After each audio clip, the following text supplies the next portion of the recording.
So I'm here with Signy today. And I guess if this is like your first time looking at this podcast and sitting down or watching this, you're like, so why did you click it? Well, okay.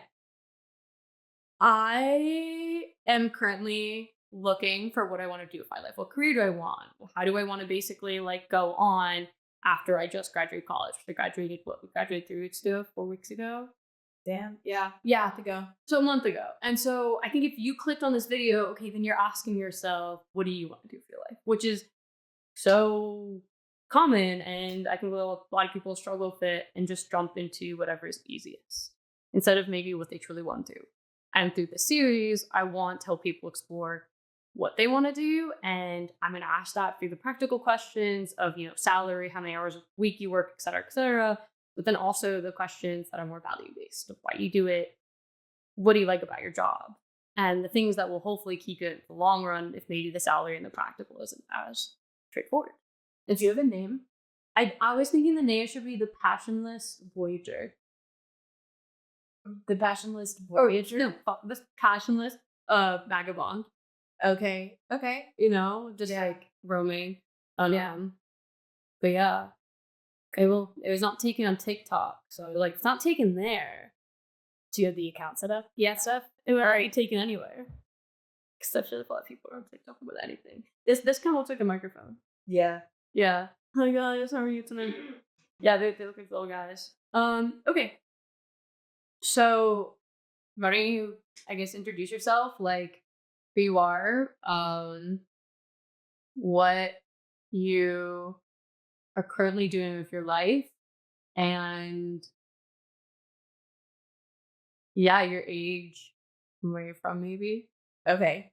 I think it's funny that I'm like the first person you're interviewing because out of everyone you could have interviewed, I feel like I had the least straightforward answer what I'm gonna do with my life, which is maybe good. Yeah. But anyways, You're the reason for this. yeah. No, I can't. Like a little bit. I thought of you. Okay, thanks. You're welcome. My name is Signy. I'm 22. I just graduated from Virginia Tech with a degree in architecture.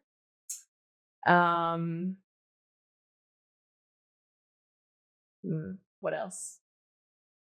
Actually, just get into. I'll ask you questions as we go on. Okay, All right. so I guess obviously just career oriented. First thing is, what do you do now? I have really it's 3 jobs, but it will become 4. I'm just I got this job in the summer, just honestly, just to hang around the school and have access to the resources the 3D printers and laser cam and printing services and library and just stuff like that. Because I feel like during school, I didn't have as much time to use those resources that I wanted to. And I'm just I don't know, I'm here. I kind of like being around, the summer studios too. I like being around because I want to teach at some point. And that allows me to interface with the students a little bit. So I do that. I'm usually there from 8 to 1 every day. And then sometimes I'll stay in the studio and do my bookkeeping work on my computer and fiddle with numbers and stuff, which is a nice switch up from painting or being doing more manual labor. And then I go on the computer. And then basically beyond that, I'm just picking up shifts to pay the rent. And yeah, after I move home this summer, I'm gonna design and build one house for sure, but maybe 2 more for them as well. One is in Virginia and 2 are in Minnesota. And so yeah, just doing that, designing the houses, figuring out how to actually do that. So, and okay, so I guess then my next question becomes like, how much do you make? Okay, yeah, you have three jobs right now. One's gonna go to four. How much do you usually make like annually in a year? And um, how do you support yourself off that? Is it just picking up those extra shifts, or is it just taking out loans, or just being like, all right, I'm going to eat one meal? Uh, Had a free day this week. I don't remember. I'd have to look at all of my W-2s to see how much I actually make. Because sometimes, like, I think last year was around like, it was only like 6,000 because I was in Chicago Yeah. for half the year and I didn't have that was like my first time not having a job during the semester. Then you do your ice cream job. Then my ice cream job. Yeah. And that didn't make jack shit because they didn't schedule me. Or like, should I curse? I can bleep it out. Okay. I'll try not to curse. It's fine. But this year it's probably gonna be around like 10, 12. I'm just like guessing. How do I support myself off of that? I mean, it really depends. Like some months it's like if I'm like really behind, I'm like, oh, I gotta make rent this month. I like just like pick up a bunch of shifts in like a 2-week period, and sometimes sometimes I gotta sell stocks. Sometimes. I thought you were gonna say nothing else. Oh, I wish I could get into that, but I just like I don't really know how to get into that. And honestly, I don't really want to. Yeah, if anyone knows how to sell feet pics, like let me know. My feet's selling them right now. True. Yeah, I cannot get this for free. So then suddenly my like viewers spike off, and then right when you move your feet, like it goes right back down. It's like, all right. Yeah. You see the clip is like your toes. Like I'll make sure like you're in it, like sitting like this, and it's like They like might be kind of dirty right now, so this is not. it's just not what you want. I don't know. Sometimes I'll DoorDash. Okay. Yeah. It just like really, really depends. And sometimes I do ask my parents for help. So Yeah, at least you have that. yeah. Yeah. Yeah, I guess I always wonder that because I think a lot of people when they're maybe like pursuing what they want to do, obviously like you're pursuing architecture, it's a 5-year degree. And that means an extra step of maybe income that a normal college student does have to deal with. Mm-hmm. You are putting yourself in maybe a riskier position. And yeah, it's interesting to know how do you make those ends meet as someone who is taking that risk. Yeah. Honestly, I would be really interested to hear about like other students that have I don't know that many people that like actually pay for their rent and stuff. Like honestly, like I don't know, like a lot of my friends don't have jobs at all during the school year. Yeah. No, I know. And I honestly like that's a really nice privilege to have. Like I'm really busy during the school year, and it's like stressful, but at the same time it's like I think it's good to learn how to, I don't know, balance the two at once. And just like I don't know, I'm like a big proponent of like people just like I think everyone should have experience working in food service, like the food industry, just because like you kind of just have to learn how to figure stuff out and like work under pressure, and also like know how to talk to people and just like be a normal person. You can just like you can tell when someone's like never worked a food service job before if they can't like pick up a normal conversation. Yeah. When did you work in food service? I grew up working in food service. My dad had a pizza restaurant growing up. Well, I moved to Virginia when I was like 11 or 12 because he opened up a pizza restaurant in Virginia, and then I worked there for like 4 or 5 years, and then Like free labor. no, but it was minimum wage. Okay. At that point, but I was making tips too. Okay. So I was like for a while. It was like a sit down pizza place or just like cashier type beat. cashier type. Okay, yeah. But I was working in, I did everything. I was like, I made the pizzas and like all the food and stuff. I like did a little bit of all, but You ever get some hair in it? I don't think anyone ever came back with hair in it. One time this one time this girl did come in though, and she like bullied me in middle school, and I like really wanted to spit in her salad, but I didn't do it. I really wish you did. That would have just, I kind of wish I did too. you know. No, I don't think there was ever any hair in my food. So You know what? You have a great track record then. yeah. Yeah. I also worked as a line cook after sophomore year. I went and like did like seasonal work at Mount Rainier National Park, and I was a line cook there, and that was crazy. It was like just like three of us in the kitchen, and the kitchen manager was just a mess. Like my first day on the job, he like dropped a knife in his butt. And It's like the bear. Strong. Yeah, I know exactly. Exactly. No, but it actually was kind of like the bear because we would like he was just like on one all the time, and like he would be messing up stuff, and he was the kitchen manager. Like I expected him to know what he was doing, but he didn't. And he'd be like trying to micromanage me, and there's like a couple times where like we got like screaming matches, and the servers were like, you have to like quiet down because the customers can like definitely hear you in the dining room. Would you say that experience like deterred you away from food service? Because okay, you go from, now you work in something that's completely different. Like you're wanting to do architecture and design, and you grew up in this food service, which you say is like important and definitely taught you something. Mm-hmm.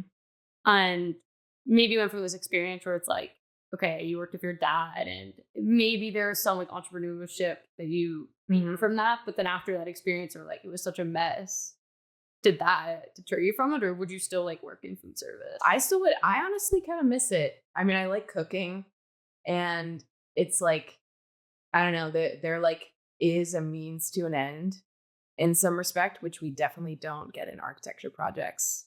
I mean, it's the building. Yeah, but like it still doesn't really end there, Yeah. That's a whole different conversation. But like the building is like a means to an end, but like you can always write about it. I don't know. Yeah, it's a different conversation. But no, I don't think it deterred me. Honestly, it made me like more confident in my abilities as like, someone who can like manage people and manage things like multitasking. Um it was kind of like I wouldn't say it was an overall like bad experience, but um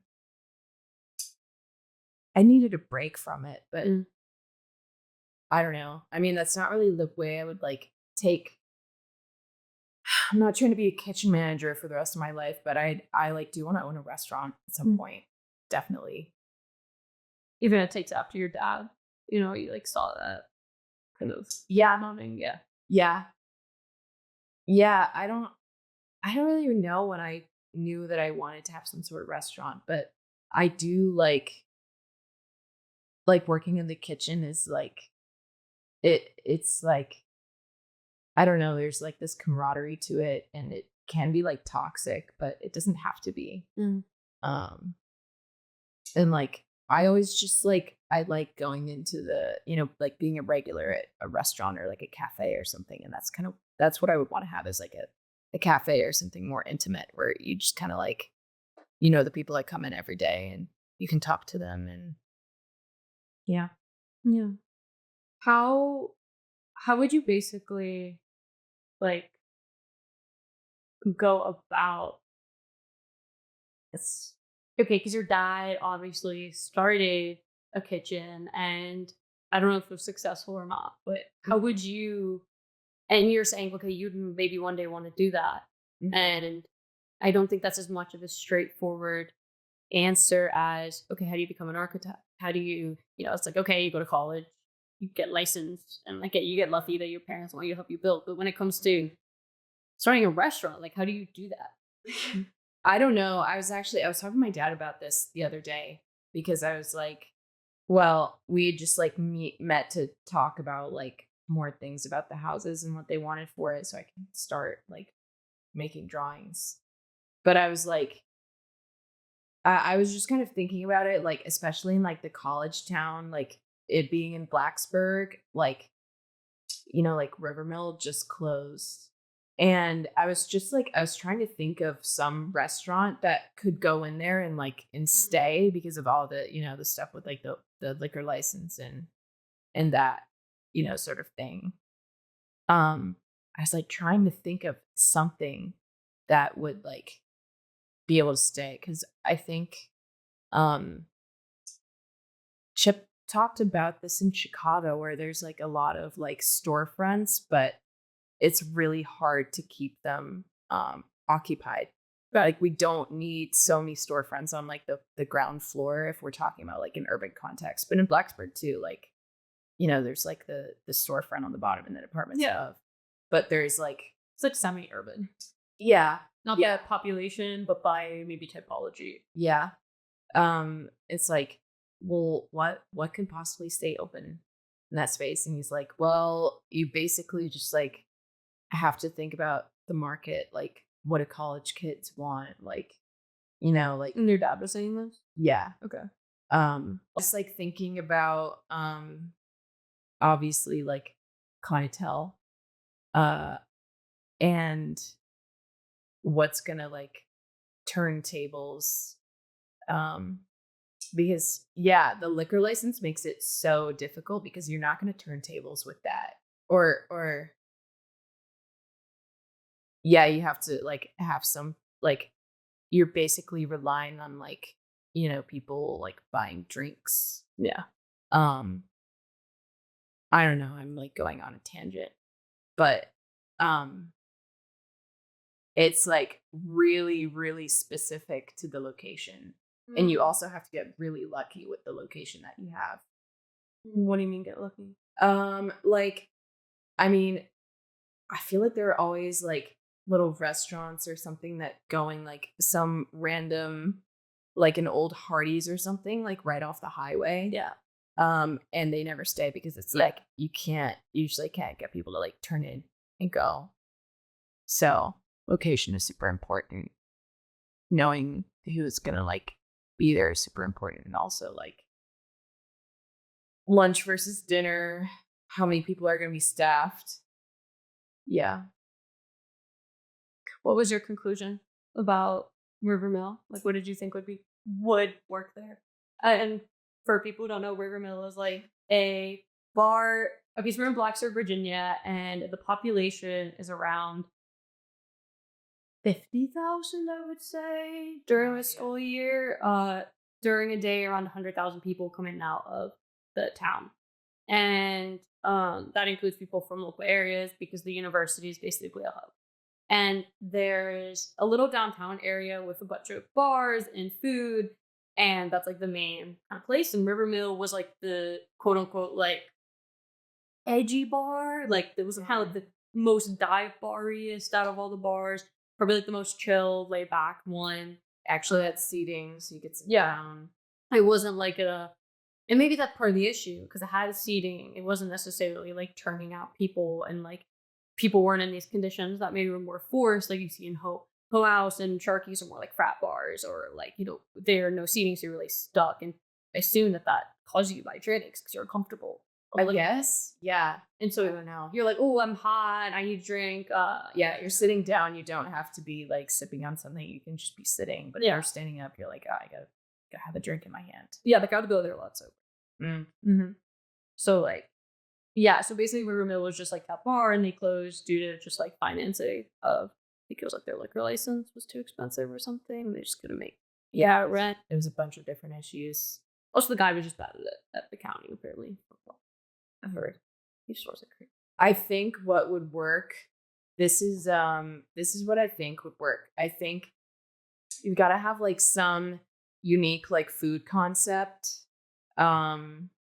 because we have enough like pizza and wing places. So you've got to have something like something.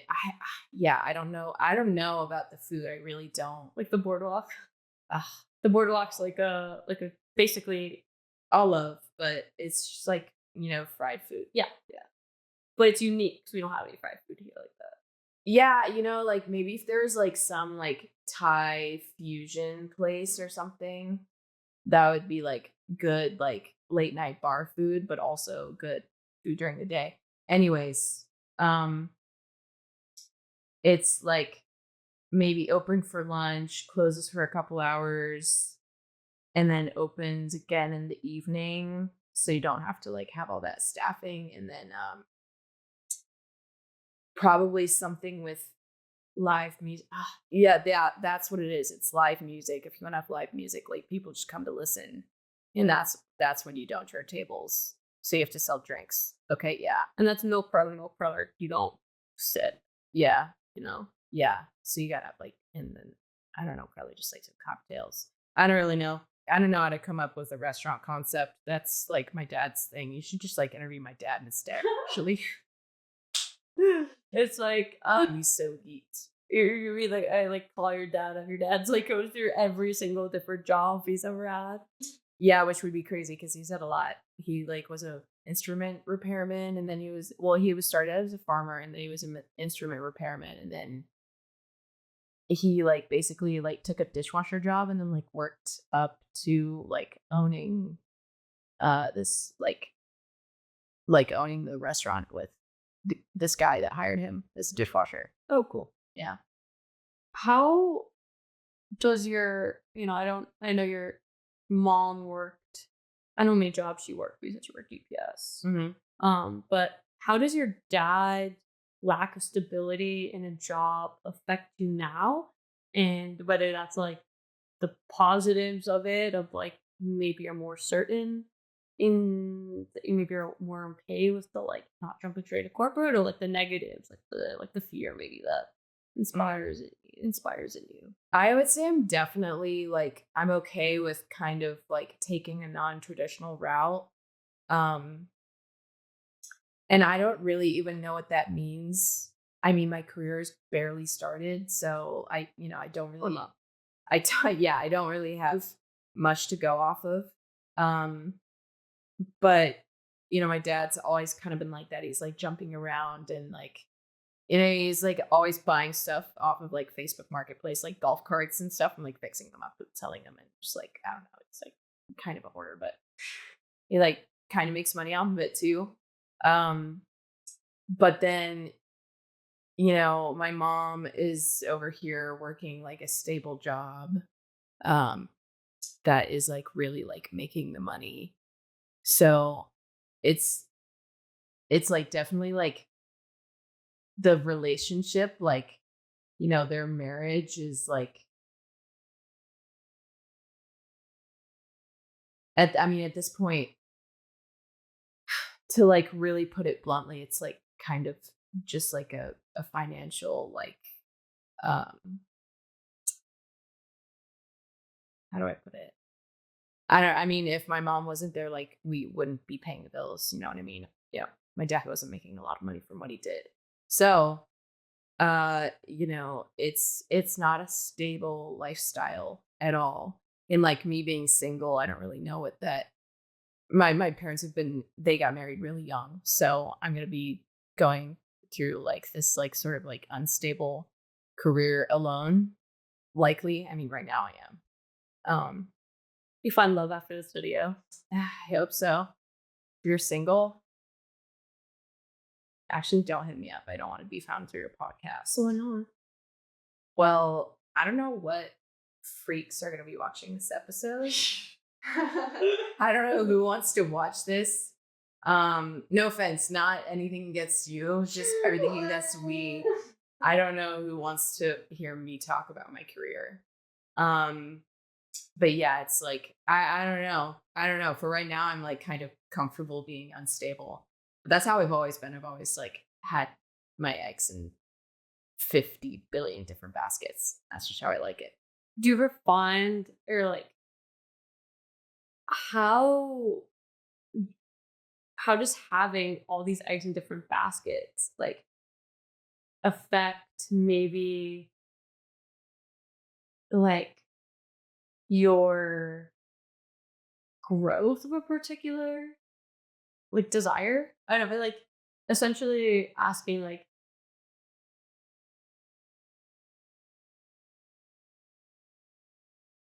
do you ever find that having all these different jobs and ideas and wants, do you ever find that's like negative to your growth of something that maybe you're more hyperfixated on? You know, or is that a positive? Does that it give you more insights and knowledge than maybe the average person? I don't know. I would have to I would say the latter just for my own benefit. I don't know. This is just kind of how I operate.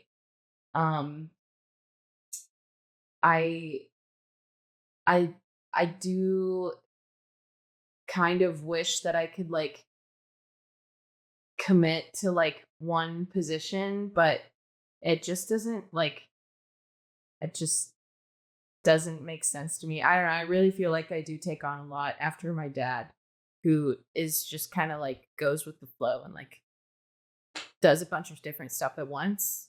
And that's always how I've been like in like high school. I did a bunch of different like clubs and had a bunch of different leadership positions and um like now I have a lot of different jobs and a lot of different responsibilities and it's really stressful and like I don't feel like I get closure from a lot of my like day-to-day tasks, which is kind of stressful, but I don't know. That's something I have to figure out. Yeah, and I guess the reason I asked that is, you know, you were saying earlier about how your dad had all these different entrepreneurial aspects, but maybe it never, you know, led to some great success. But then like there are a ton of people out there that because they have so many different desires and like passions that they are very successful, you know? Yeah, I mean, I wouldn't even say like I mean the restaurant was successful, Yeah. but like I mean successful maybe not in the sense of like a profitable business model Mm. because it was just like it was a franchise, but they opened the restaurant in like a brand new market. Um like the pizza restaurant was like they have a bunch of them in Ohio. It's actually it's really interesting like the it's like based in Ohio and like a lot of their sales literally just come from pepperoni pizzas. Like Ohioans just like literally only eat pepperoni pizza. But when they opened in Virginia, like they had all of these like different, like barbecue pizza or like, it's like some like just like different whatever. And they did really well, but like corporate was like, oh, we have to take this off the menu. Like, you guys don't need this. And they're like, well, yeah, we do. It does really well here, but it doesn't do well back in Ohio. Mm.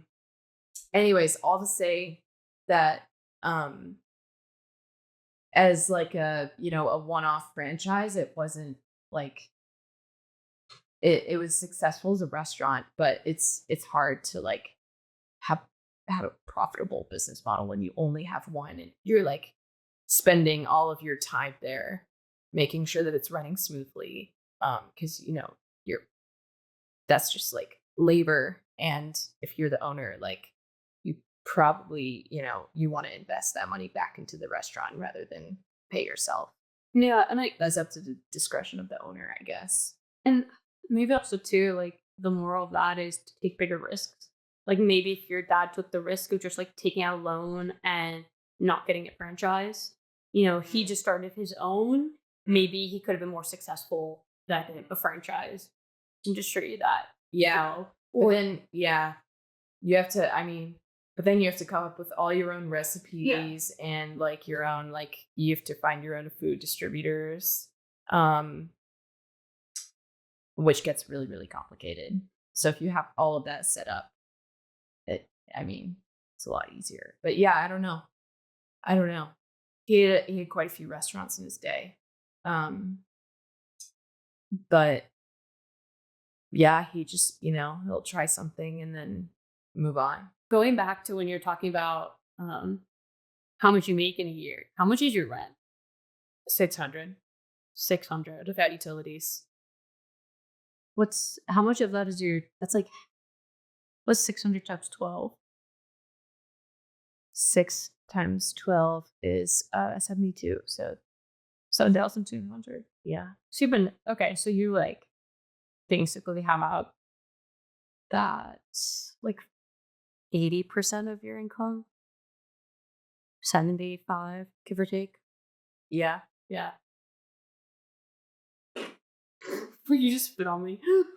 So sorry. It's okay. Keep there. Fine. That's into something else. Could cry about it. Well, and I guess when you're in a college town, you can't really prevent that. Like, Mm. how much cheaper can you go? Like, I think the cheapest is like four. Oh yeah, I think Blacksburg is more expensive than some other college towns, but yeah, Yeah, I agree. I think it is. Like, it's just the density that allows it to be pretty pricey, honestly. But it's doable. Like you get by. Yeah, I mean, not really though. Like barely. I mean, I know some people take out loans for their rent. Really? Yeah. Mm.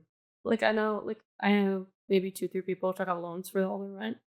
Um, they took out loans for food Mm. just to get basically by private loans. Mm. They might have done public loan, just like said it was for something, but then took it out for something else. I don't know, but yeah, interesting. Yeah, Blacksburg is really expensive for what it is. Yeah. Okay, when we went back to maybe the architecture part of it, which basically like go out and build help build houses for your parents. Mm-hmm. When they're funding it, I guess they have some like real estate venture in mind. Mm-hmm. What are your steps for that? You just start like documentation and then you can sign off on them? Like, do you have to be licensed for that? No idea. Yeah, to be honest, I don't know. I do know that in Virginia, you don't have to be a licensed architect to build residential, but I think yeah, I mean, you have to get engineers to sign off on the drawings, and you have to get certain inspections.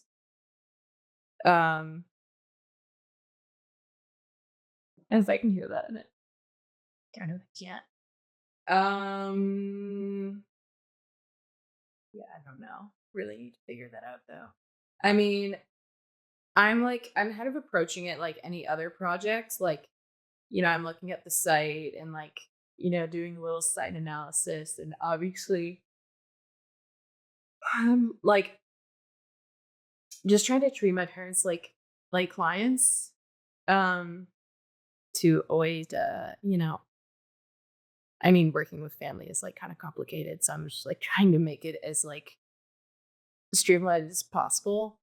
Um, but like we talked about like what things are important for, each of the houses that they want to build. And, I don't really know how this goes, but, they're kind of like affording me like some creative liberty. So probably, it's probably like a pretty standard, like back and forth with like a client, about like a house. I don't know.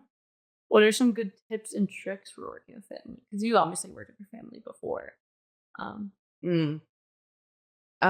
Be as clear as humanly possible. Be as clear and honest as humanly possible.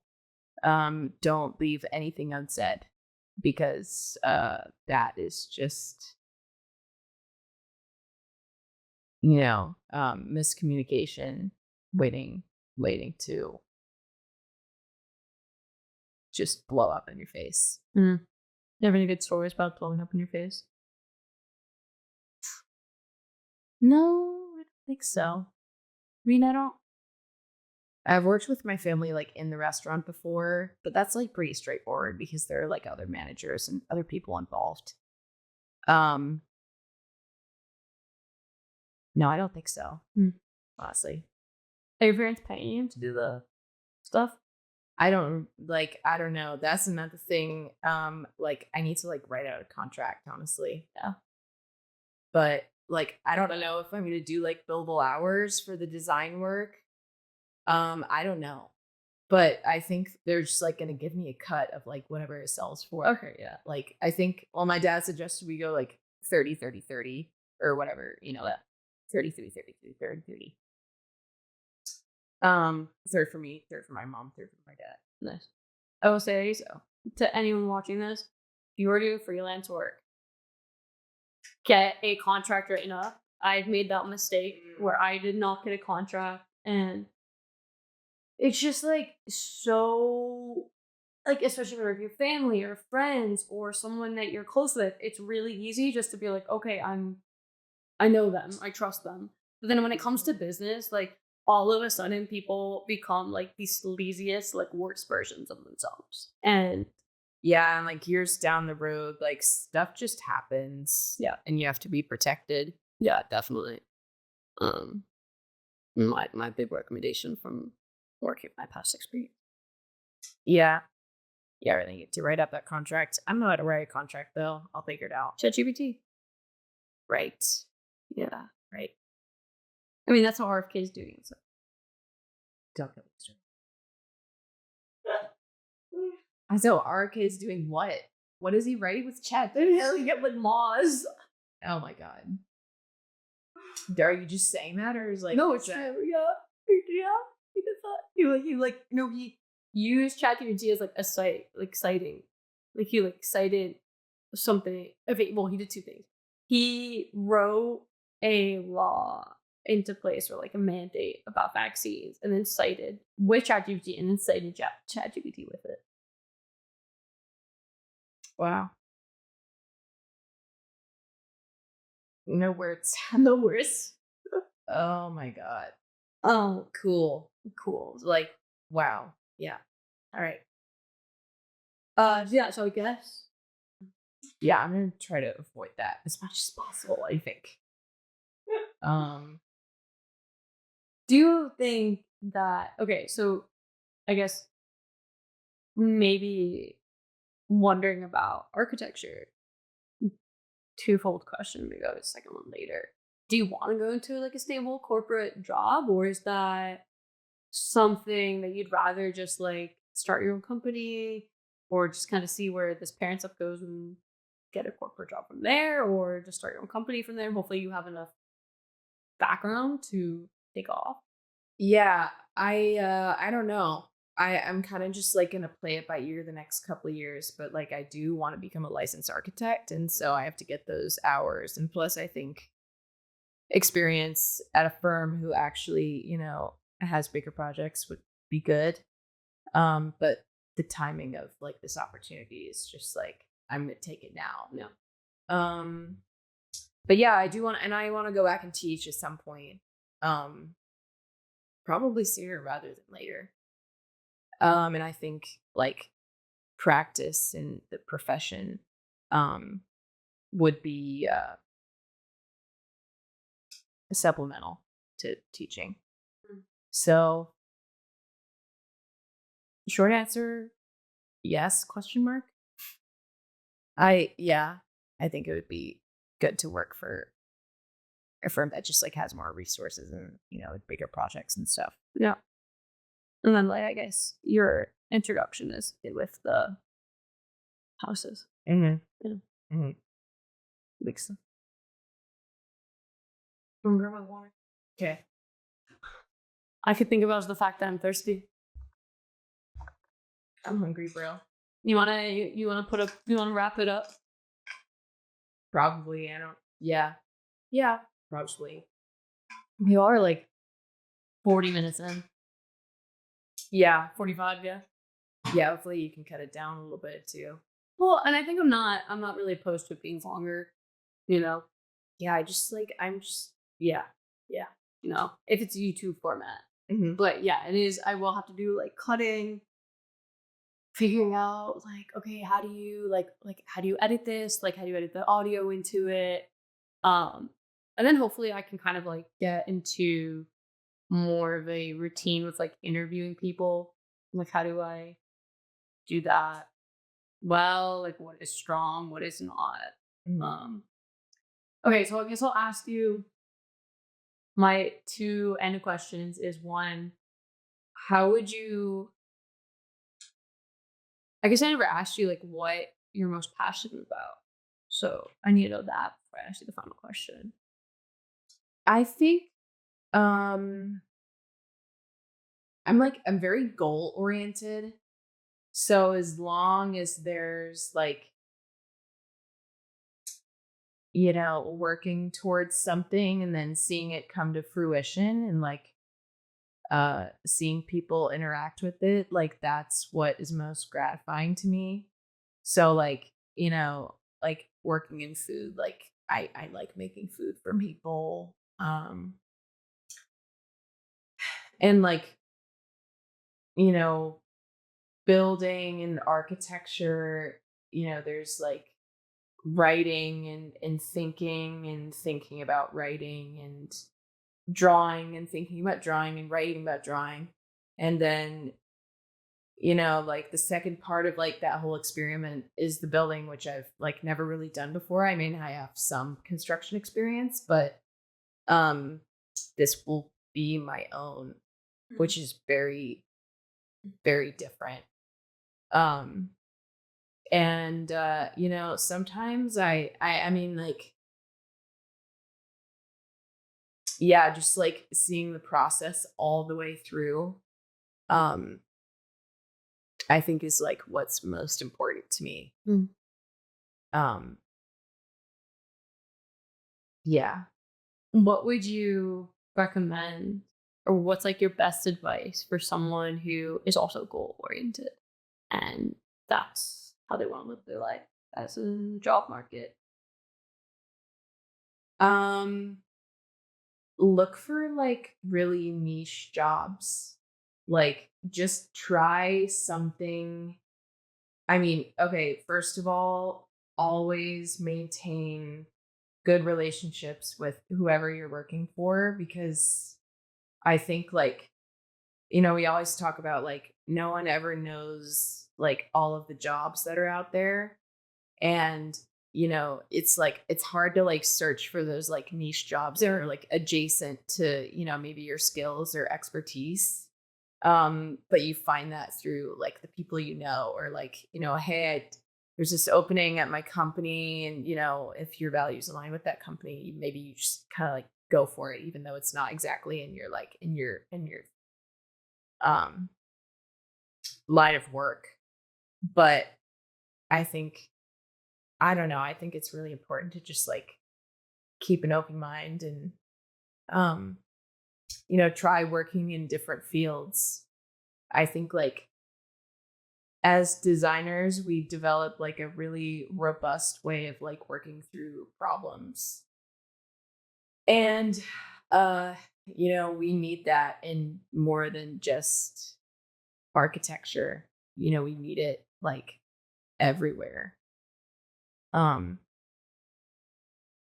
And I think like there are lots of different jobs that like designers would find really gratifying, other than just, you know, your corporate design work at an architecture firm or graphic design firm or something.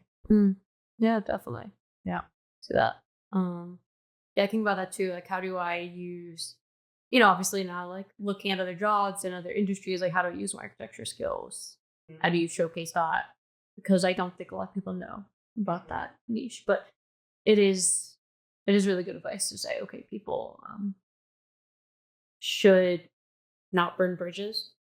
Yeah. That's really easy to, even if it's someone you don't like, you know. Yeah.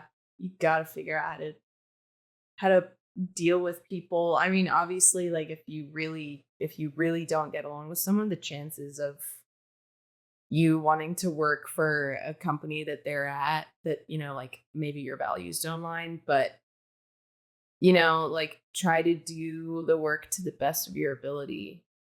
Um, because that's also how you learn something, but that's how you keep a good reputation with your employers. Definitely makes sense. And I guess like my final question, obviously, as like a design student, we're always looking for critiques. What for this show, for this like podcast, for this, I guess Empire. Right. Right. Empire. Empire. Right. What would you want to see from this? Maybe like what type of people would you want me to interview? What type of jobs? What type of careers? And also, like, what do you think I could improve on that would make this more desirable for you to watch? Or like, what questions could I gotta ask? Etc.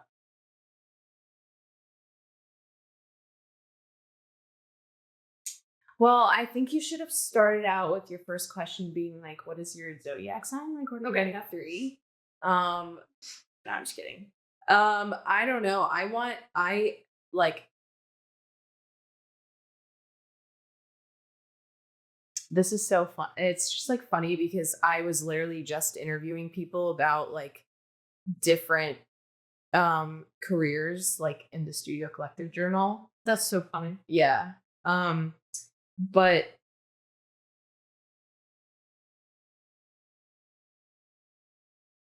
maybe like uh I would want to see like international, like different, like um you know,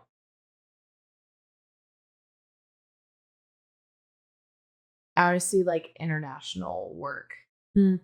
or not work, but like even just like the work life balance is like very different from country to country. So like the way that they talk about their work and like what they're passionate about and how that relates to like themselves as a person, I think an American would talk about that very differently than like, I don't know, someone from Europe or, you know, of course, like Asia or just like different places. That would be really interesting to see because it's like the way you're framing this is like very like, personal. Mhm. It's like from your personal values, but I don't know that everyone, like from culture to culture, like really like places like a personal value into their work. But maybe they do. I don't know. So that would be really, really interesting to see. And of course, just like, you know, uh, like I want to know about like electricians or something, cool. Like trade skills or like gigs. That stuff is really interesting to me. Cool. I mean, of course it is because I'm like, doing all this different. Because you love jumping around so much. Yeah. Yeah. Okay, I realized I didn't ask you a question, so let me ask you this one. Okay. How many hours do you work in a week? Anywhere from like 20 to 30 to 40. Okay. Wide range. Yeah. How many days off do you have in a year? It's a hard question because I just, was full-time student and now I'm not. So like none. Okay, yep, valid. Yeah. Yeah, great point being in architecture. But like I had like spring break and Christmas and stuff like Did that. you actually take any days off? Yeah, a few. I graduated, so now it'd be a little different, but Now you can clock out after 5.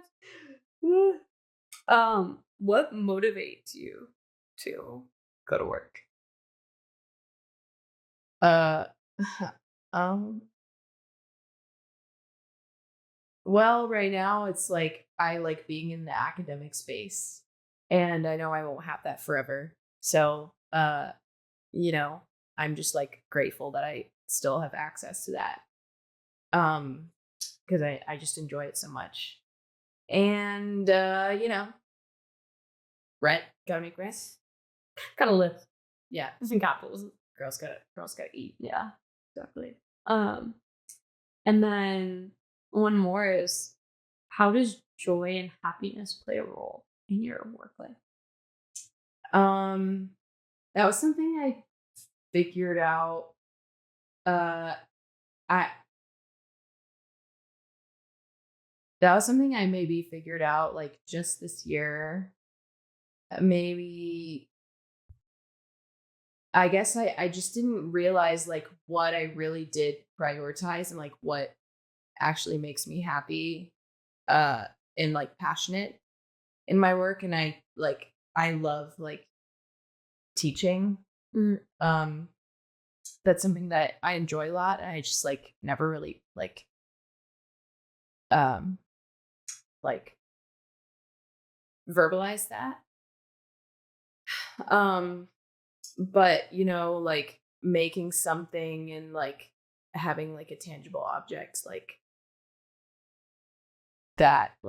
that also keeps me going. Cool. Um just like, I just like good looking things, it's got to be pretty. Then people and then objects. No, just no. I don't know. It's a weird question. Everyone's beautiful. Everyone's beautiful, I guess. So that's a good answer. Yeah. Good Yeah. stuff. Okay, I think that's I think that's it. Cool. Thanks, Cool. Amy. Thank you for coming on today.